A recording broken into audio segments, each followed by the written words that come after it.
ಹೇಗೆ ನಡೀತಾ ಇದೆ ಜೀವನ? ಎಲ್ಲ ಸಮಸ್ಯೆಗಳ ಜೊತೆಯಲ್ಲಿ ಹಾಗೆ ಮುಂದುವರಿತಾ ಬರ್ತಾ ಇದೆ. ಸಾರಿಗೆ ಮುಷ್ಕರಕ್ಕೆ ಸಂಬಂಧಪಟ್ಟಂತೆ ನಿಮ್ಮ ಮೇಲೆ ಬಂದಂತಹ ಆರೋಪದ ಬಗ್ಗೆ ಏನು ಹೇಳ್ತೀರಾ ಸರ್? ಆರೋಪ ಎಲ್ಲ ಶುದ್ಧ ಸುಳ್ಳು. ಒಬ್ಬ ಪ್ರಾಮಾಣಿಕರಿಗೆ ಕಳ್ಳ ಅಂದಾಗ ಹತ್ತಾರು ನೋವುಗಳು ಆಗುತ್ತೆ. ಯಾಕೆ ನಮ್ಮ ಮೇಲೆ ಕಾನೂನು ರೀತಿ ಕ್ರಮ ಕೈಗೊಳ್ಳಕ್ಕಾಗ್ಲಿಲ್ಲ? ನೀವು ಅನ್ನನೇ ತಿನ್ನೋದಾಗಿದ್ರೆ ಬಂದು ಕುಂತು ಚಾಲೆಂಜ್ ಸ್ವೀಕಾರ ಮಾಡ್ರಿ.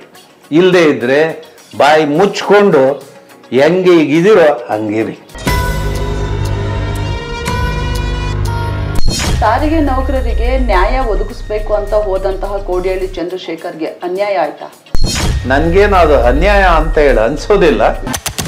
ನನ್ನ ಕೈ ಬಾಯಿ ಕಚ್ಚೆ ಎಲ್ಲ ಶುದ್ಧವಾಗಿರುವಾಗ ಯಾರು ಏನ್ ಮಾಡಕ್ಕಾಗುತ್ತೆ?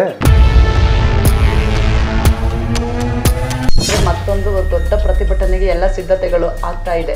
ಪ್ರತಿಭಟನೆ ಒಂದು ಕಡೆ, ಹೋರಾಟ ರಾಜಕಾರಣ ಮತ್ತೊಂದು ಕಡೆ. ಈಗ ಸರ್ಕಾರದ ಮುಂದಿರುವಂತಹ ನಿಮ್ಮ ಬೇಡಿಕೆಗಳೇನು ಸರ್?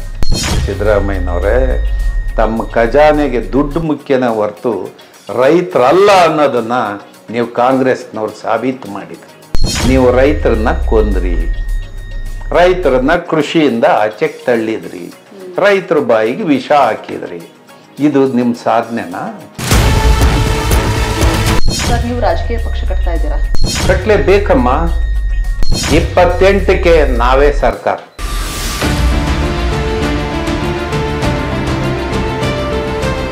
ಇದು ನಮ್ಮ ಪ್ರಣಾಳಿಕೆ, ನಾಡು ಕಟ್ಟೋದಕ್ಕೆ.